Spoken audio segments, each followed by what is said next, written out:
Buenas noches, bienvenidos al Solar. Gracias por sintonizar, copiar o simplemente descargar este espacio.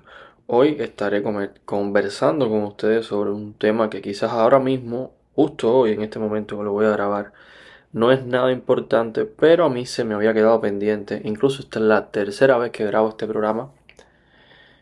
Las veces anteriores pasaron cosas y nada, lo voy a volver a grabar.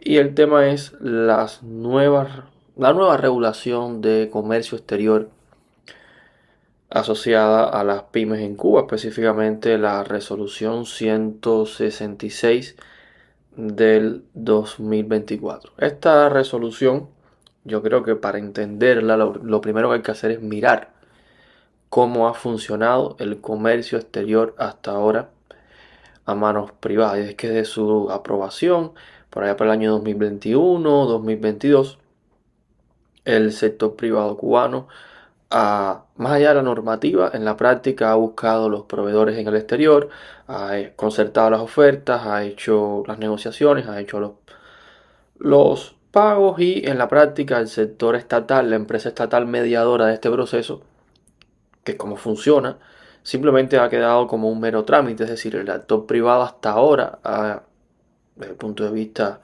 práctico, ha tenido libertad operativa desde cierto punto de vista para hacer la operación comercial, todos los pasos que eso implica, y bueno, el Estado, o sea, parasitar la función y bueno, cobrar lo que le corresponde. Así ha sido hasta ahora. Ahora, ¿qué pasa? La nueva resolución cambia por completo todo esto. ¿A qué me refiero? Con la nueva resolución, la capacidad de buscar el proveedor, concertar la oferta, acordar un precio con este, firmar un contrato, pasa toda esa libertad operativa que tenía el sector privado pasa a manos de la empresa estatal según esta nueva resolución. Es decir, la poca libertad operativa que tenía el sector privado para gestionar la actividad comercial propiamente hablando, para la importación sobre todo, simplemente desaparece. Y además la empresa estatal ahora puede tener ciertos gastos a la hora de hacer todos estos procesos, ¿no? Visitar, por ejemplo, la fábrica en el exterior, pues todos esos gastos se les van a incluir en los costos que debe pagar el sector privado. Es decir, si la empresa estatal desea o tiene que ir al exterior a verificar la fábrica, la mercancía, pues el privado debe incurrir en este gasto. Entonces, como esto es solo lo principal, ¿no? O el hecho en sí, lo más relevante sería un análisis de todo esto. Yo creo que lo primero es dejar claro que esto resulta casi imposible aplicarlo en su totalidad. Pero antes de estar ahí pensemos en que la principal transformación de todo esto es que elimina toda la libertad, entre comillas, natural, operativa que había tenido el sector privado hasta ahora, justamente de lo humano. Probar, buscar el producto, seleccionar, negociar, concertar la oferta con el proveedor. Toda esa libertad operativa recae en la empresa estatal. Y el problema con esto es que la empresa estatal no es muy buena, sobre todo porque los incentivos del privado para esto es hacerlo bien, para poder vender y recuperar su inversión y tener ganancia. Los incentivos desde las personas que funcionan o que hacen funcionar o mal funcionar la empresa estatal es ver cómo obtienen comisiones y bueno, ingresos extraeconómicos. Cuando digo extraeconómicos, que no tienen que ver con la optimización de la rentabilidad de la inversión, sino de cómo participan en la corrupción o algún tipo de preventa. Ya eso es el primer problema.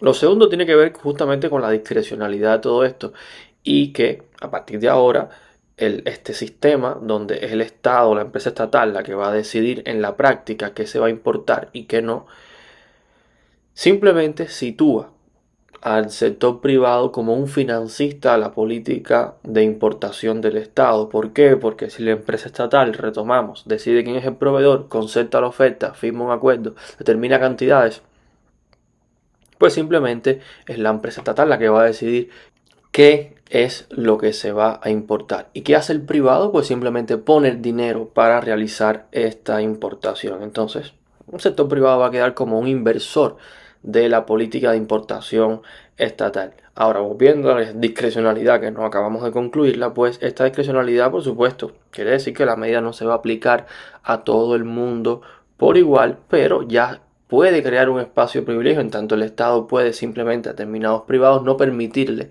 importar lo que ellos quieran, sino lo que la empresa estatal desee. Esto puede crear grandes zonas de privilegio, o sea, espacios donde haya privados muy privilegiados porque la política o por la que la empresa estatal con la que están trabajando tiene una política de importación que como negocio a ellos los favorece, y los menos conectados con el poder simplemente pueden caer en el espacio donde la importación que decía la empresa no sea favorable. En otras palabras, una empresa estatal, para anular la importación privada de alguien que no desea ayudar, pues simplemente determina unos precios que no favorezcan al privado y desaparece.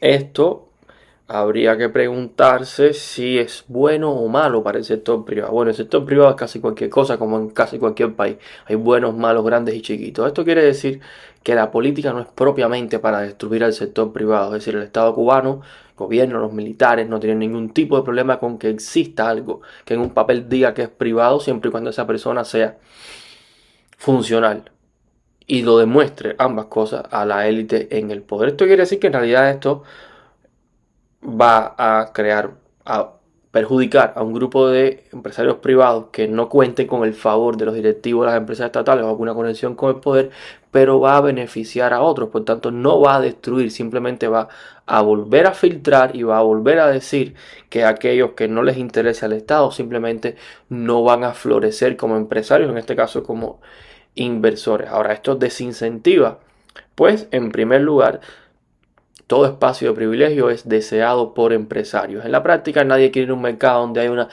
extrema libre competencia, donde todos tienen las mismas oportunidades. A los inversores, a los empresarios les gusta los mercados donde tienen privilegio, a todo el mundo le gusta. Entonces eso hace que sí sea siendo atractivo, es decir, cuál es el incentivo para entrar. Bueno, el incentivo para entrar es lograr o buscar ser el privilegiado, el conectado con el poder. Y eso explica por qué todavía se invierte en Cuba con la extranjero, quiero decir. Y bueno, muchos son inocentes, pero otros saben muy bien que ser favorecido por una dictadura conviene para hacer negocios. Entonces, siempre va a haber gente incentivada, unos por engaño y otros porque conocen muy bien esta realidad. Segundo, si hay un grupo de importadores privados que, debido a la forma en que la empresa estatal les permitió hacer la importación, simplemente salen porque los nuevos términos no son rentable, pues la empresa privada privilegiada que está importando, adivinen qué va a hacer, pues va a querer ocupar ese espacio. Es decir, si había dos importadores de contenedores de pollo y uno sale del mercado porque la política estatal o la empresa estatal le cambió los términos y ahora no le conviene, no le es rentable, pues simplemente ese contenedor lo va a empezar a importar esta empresa privada favorecida, privilegiada, enchufada, en otras palabras. Así que ni siquiera puede ser, o sea, ni siquiera es inevitable que aumente la escasez, puede aumentar la condición de monopolio de determinadas importadoras privadas, es decir, es una oportunidad una vez más para quien se encuentre en la zona de privilegio y que pase a ocupar el espacio del mercado de aquellos que salgan o se vean perjudicados con esta nueva medida. Incluso esto puede generar mecanismos de corrupción y mecanismos de competencia desleal, donde empresas estatales se pongan de acuerdo con privados para entre ellos aliarse y destruir a otro privado que, digamos, no esté conectado. Es decir, ya la conexión aquí no se trata ni siquiera de lazos familiares o parentesco del pasado, simplemente se ponen de acuerdo el empresario privado y el estatal para desaparecer a otro. Eso es una realidad también. Lo otro de esto, y creo que es lo último, y me gustaría aclarar, aunque debí decirlo al inicio, que esta normativa deja bien claro que la empresa estatal le da el servicio del comercio exterior a las empresas privadas, es decir, el Estado cubano nunca ha perdido el monopolio sobre el comercio exterior ni se ha planteado cederlo, simplemente de su filosofía del poder, y creo que es bastante certera en el sentido que no está engañado, justamente eso lo que están haciendo ellos. El Estado, quiero decir, le da el servicio de importación y exportación a las empresas privadas. Ellos son los dueños de la actividad, son los soberanos de la actividad económica de comercio exterior, simplemente le dan el servicio. Eso hace que básicamente los privados lo que puedan hacer sea consumir al por mayor para después comercializar o revender. Esto también aclaro, ya casi va a punto de finalizar, que hice referencia solo a la importación por una razón muy sencilla. La importación privada ha sido de más de 1.000 millones en el último año. Sin embargo, la exportación privada no llega a los 50 millones de dólares. Según la última cifra que consulté, aún así va a ser irrisoria respecto a la cifra de importación. Por eso solo he mencionado una, y la exportación, bueno, una casi que no tiene mucho sentido y que se puede inferir también de esto que estoy planteando acá. Incluso ahí no se dará esta competencia para la importación desde el punto de vista de los actores privados. Es decir, puede haber empresas privadas compitiendo por el favor de la empresa estatal para ser la que puede importar lo que sea rentable. No así con la exportación. Por último, se me olvidaba ya casi, y es el tema de qué gana el privado que haga esto. Por si no quedó claro, el privado que esté conectado con el poder, que tenga algún tipo de lazo que sea favorecido, gana, repito, un pequeño espacio de monopolio, una condición de privilegio, además la posibilidad de dominar el mercado de los que queden fuera. Entonces, rentable sí, porque un privado asumiría la política, asumiría el rol de financista, la política de inversión, de importación, perdón, de empresas estatales simplemente para garantizarse